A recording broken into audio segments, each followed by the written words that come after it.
DTM, and she will be giving her speech today from the Competent Communicator Manual, Project 7, Research Your Topic.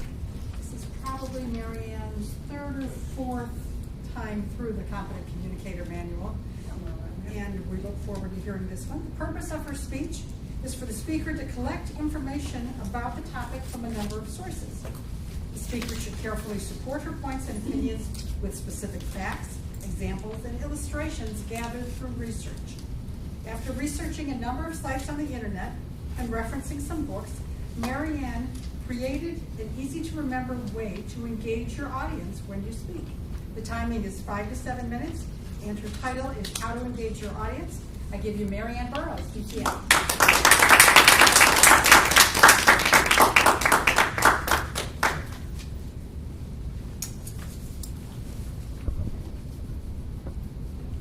Fellow Toastmasters and welcome guests. We're all here to learn how to be better speakers, right?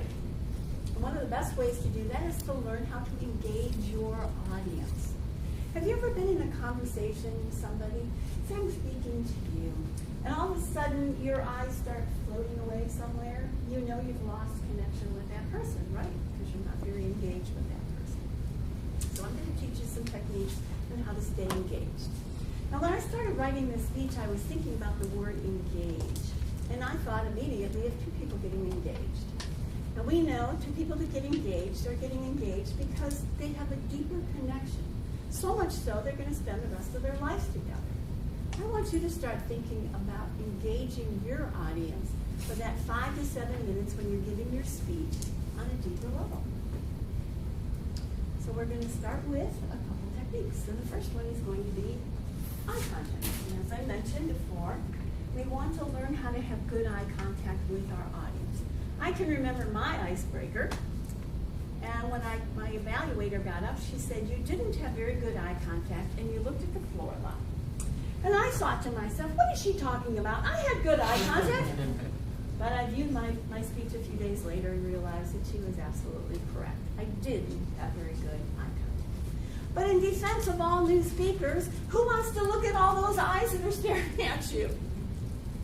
But when you start to relax a little bit and you want to improve on your speaking, you want to begin to incorporate more eye contact. Now, some people will do one of these, where they're trying to make sure they see everybody in the room. Well, that would probably make your audience uneasy. So what you want to do is to find somebody, connect with them for a moment or two, and then move on to another section of the room, and then another section of the room.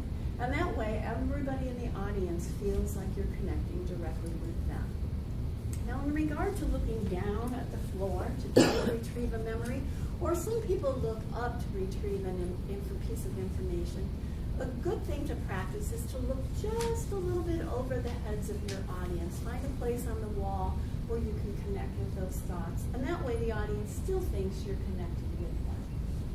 The next item is to narrate. Tell stories. And it's okay if you borrow stories from other references, but if you do stories or share stories of your own personal experiences, like Michael did today, then we really connect with your audience.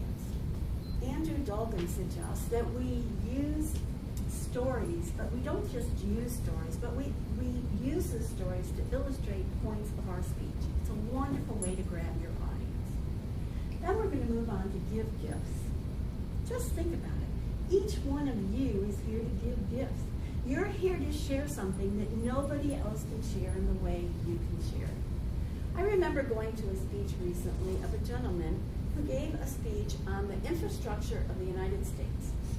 Well, let me explain to you, I would never in a million years do research on that type of information. But he was an engineer, and he presented this information in such an amazing way that I learned so much. So remember, you have something to give. And what you have to give may be a gift that keeps on giving. Let me explain. I gave a speech once here, and when I was walking out in the parking lot, somebody who had been in the audience was walking a few feet in front of me, and he was walking with a coworker. And he was talking about something I had mentioned in my speech. So you don't really know how far-reaching what you have to share is. And you can also offer gifts, physical gifts, like Michael did by sharing candy with us today. That's always a good way to get the audience engaged as well. Then then add humor. Now, obviously, if you're giving a humorous speech, you're going to have a lot of humor mixed in your speech. But what if you're giving a very serious or factual speech? You don't want to just give a list of facts that goes on and on and on, because there's a real good chance your audience will be making a list, but it won't be the list of what you're sharing. It'll be the list of the grocery store, who they're going to call to go out with on Friday night. So you want to add a little bit of humor occasionally to spark the interest of your audience. After you've written your speech, see if there's a couple places you could add humor in your speech. And that way it helps to re-engage your audience. And the next one is gestures. If I just stood here with my head down and I spoke in a monotone voice and I didn't have any movement in my body, there's a very good chance that no matter how much valuable information you have to share, you're going to lose your audience. And a wonderful way to spark your words is to add gestures. I want you to think of your words as being rather flat. And it's your job as a speaker to enliven those words. And one great way to do that is with gestures. Once you've finished writing your speech, look to see if there's any natural places you can add gestures. The man was really tall, or the fish was really huge, or I was so afraid. Don't be afraid to add some facial expressions in your gestures as well.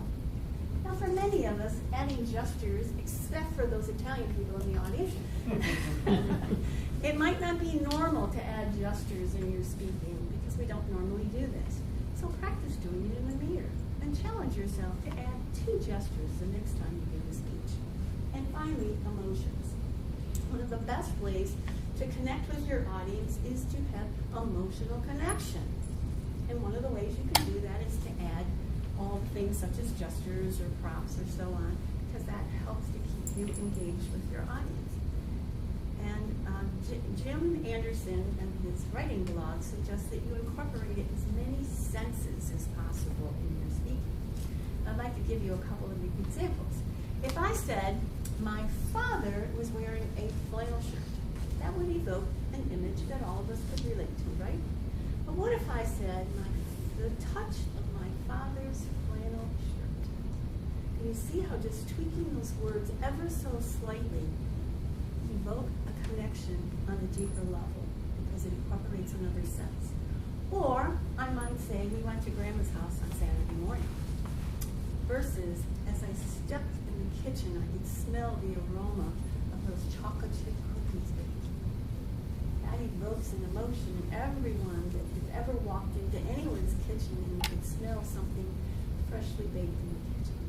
So fellow Toastmasters and welcome guests, remember, you're the gift. You have lots to share with your audience.